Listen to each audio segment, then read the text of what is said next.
Bismillahirrahmanirrahim. Assalamualaikum warahmatullahi wabarakatuh. Di sini kami yang beranggotakan Farhanal Farizi, Rivaldo Seva, Bintang Oktaviano, dan saya Muhammad Rofki Iqbal akan menjelaskan tentang kasus MPLS yang dimana kasus dari mahasiswa program studi manajemen melaksanakan survei mengenai niat pembelian kembali produk luwak white coffee dengan menitik beratkan pada peran pemasaran melalui media sosial serta menerapkan kriteria tertentu dalam pemilihan responden. Berdasarkan hasil survei tersebut, diperoleh 60 responden yang telah mengisi kuesioner.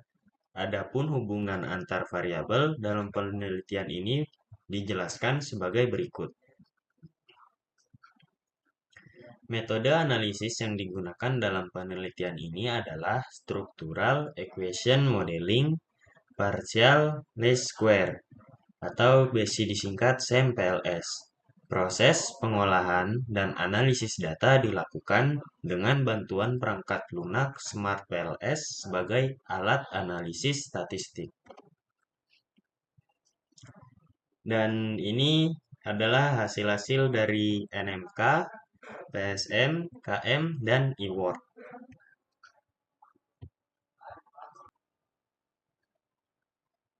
Oke, berikutnya ada model pengukuran. Yang pertama ada uji reliabilitas internal. Pertama ada Cronbach alpha. Nilai Cronbach alpha pada variabel EWOM atau EW, kesadaran merek, KM, niat membeli kembali atau NMK, dan pemasaran media sosial atau PSM. Seluruhnya berada di atas 0,70. Sehingga dapat disimpulkan bahwa seluruh variabel tersebut reliable. Oke, yang kedua ada composite reliability atau RHO. Nilai composite reliability pada variabel EWOM, kesadaran merek, niat membeli kembali, dan pemasaran media sosial menunjukkan nilai di atas 0,70.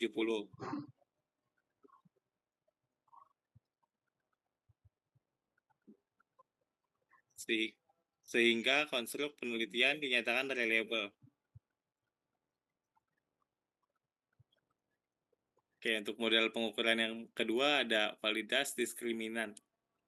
Validitas diskriminan dievaluasi melalui nilai cross-loading dengan kriteria bahwa nilai loading indikator pada konstruk yang diukur harus lebih tinggi dibandingkan nilai loading pada konstruk lainnya. Yang pertama itu ada Electronic Word of Mouth, EWOM atau EW. Indikator EW1 hingga EW4 memiliki nilai loading tertinggi pada konstruk EWOM dibandingkan dengan konstruk lainnya, sehingga memenuhi kriteria validitas diskriminan. Yang kedua ada kesadaran merek atau KM. Indikator KM1 hingga KM4 menunjukkan nilai loading yang lebih tinggi pada konstruk kesadaran merek dibandingkan dengan konstruk lainnya, sehingga memenuhi kriteria validitas diskriminan. Yang ketiga ada niat membeli kembali produk. Indikator NMK1 hingga NMK3 memiliki nilai loading tertinggi pada konstruk nilai membeli kembali dibandingkan dengan konstruk lainnya, sehingga memenuhi kriteria validitas diskriminan. Yang keempat, ada pemasaran media sosial atau PSM. Indikator PSM1 hingga PSM3 menunjukkan nilai loading yang lebih tinggi pada konstruk pemasaran sosial media dibandingkan dengan konstruk lainnya, sehingga memenuhi kriteria validitas diskriminan. Ketiga, model pengukuran 3. Yang kedua ada uji validitas konvergen. Berdasarkan hasil pengolahan data pada tabel outer loadings, kriteria validitas konvergen terpenuhi apabila nilai loading factor pada konstruk terkait lebih besar dari 0,50. Hare et al. 2017. Hasil pengujian menunjukkan bahwa A. Word of mouth, indikator EW1 hingga EW4 memiliki nilai loading factor di atas 0,50, sehingga dinyatakan memenuhi kriteria validitas konvergen. Yang B. Kesadaran merek. Seluruh indikator KM1 hingga KM5 memiliki nilai loading factor di atas 0,50, yang mengindikasikan bahwa konstruk ini telah memenuhi syarat validitas konvergen. Yang C. Niat membeli kembali NMK. Indikator MK1 sampai dengan NMK3 menunjukkan nilai loading factor sampai dengan 0,50, sehingga validitas konvergen konstruk ini terpenuhi. Yang D, pemasaran media sosial atau PSM. Meskipun indikator PSM1 memiliki nilai terendah 0,682, seluruh indikator PSM1 hingga PSM4 tetap berada di atas ambang batas 0,50. Dengan demikian, konstruk PSM dinyatakan valid secara konvergen.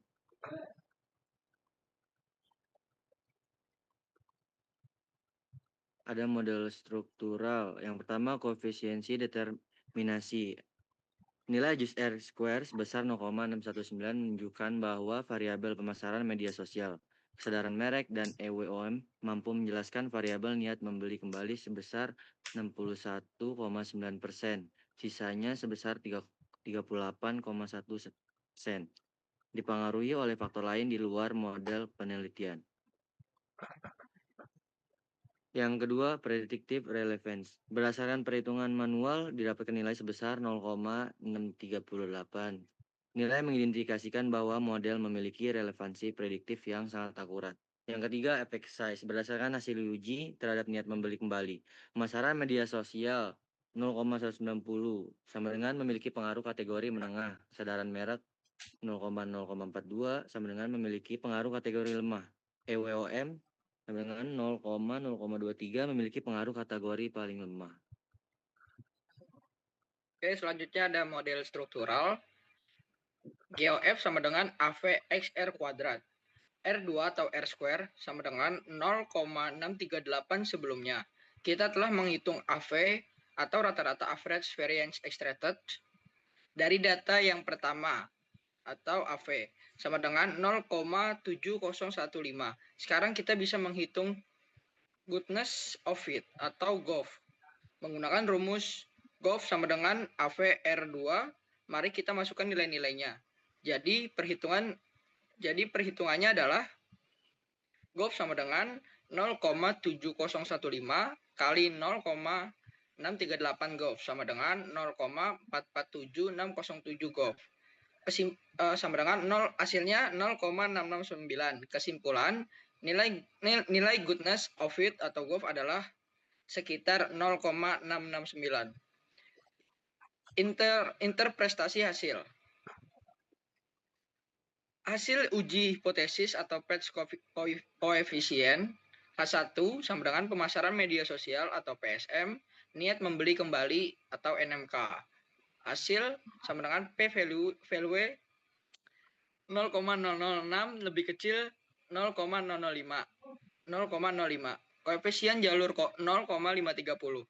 Kesimpulannya H1 terdukung pemasaran media sosial berpengaruh positif dan signifikan terhadap niat membeli kembali. Selanjutnya H2, kesadaran merek atau KM, niat membeli kembali NMK. Hasilnya sama dengan p-value 0,252 lebih besar dibanding 0,05. Koefisien jalur 0,292. Kesimpulannya H2 tidak terdukung. Kesadaran merek tidak memiliki pengaruh signifikan terhadap niat membeli kembali. H3, IWOM atau IWI, niat membeli kembali atau NMK. Hasil p-value 0,682 lebih besar dari 0,05. Koefisien jalur 0,075. Kesimpulan H3 tidak terdukung. IWOM tidak memiliki pengaruh signifikan terhadap niat membeli kembali. Ringkasan kontribusi efek atau F square, PSM atau 0,190 memberikan kontribusi pengaruh kategori menengah. KM atau 0,042 memberikan kontribusi pengaruh kategori lemah.